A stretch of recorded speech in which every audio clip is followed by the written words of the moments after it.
ഇതിപ്പോ ഓൺലൈൻ ആയിട്ടുള്ള ഒരു പ്രോസ്റ്റിറ്റ്യൂഷൻ എന്നുള്ള സംഭവമല്ല. കാരണം പേയ്മെന്റ് കൊടുത്തിട്ട് നമ്മളൊരു കാര്യം ഇങ്ങനെ ചെയ്യുന്നു. ഞാൻ അതിനകത്ത് നൂഡ് ചെയ്യുന്നത് കണ്ടിട്ടുണ്ടോ മോളെ? ഞാൻ കണ്ടിട്ടില്ല. ഇല്ല.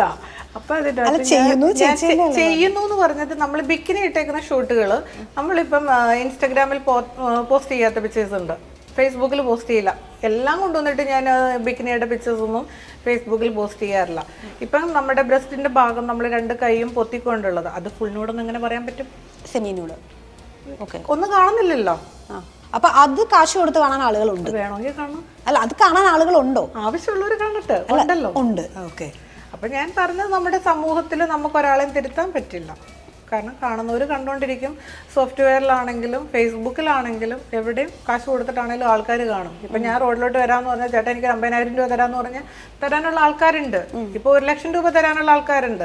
ഏതോ ഒരു പാവം ചേട്ടനാണെങ്കിൽ ഞാൻ ദുബായിൽ ചെന്നിട്ട്, ഞാൻ ദുബായ് എന്ന് പറഞ്ഞ സ്ഥലത്ത് പോയിട്ടില്ല, ഈ അടുക്കളക്കാരി ജാനുവിൻ്റെ ഒരു പിക്ചർ ഇറക്കിയെന്ന് പറഞ്ഞില്ലേ, വെട്ട് കത്തിയും പിടിച്ചിരിക്കണം, ഏതോ ഒരു പാവം മനുഷ്യൻ ഞാനുണ്ടെന്നും പറഞ്ഞിട്ട് 5,00,000 രൂപ അവിടെ മുടക്കിയതാണ്.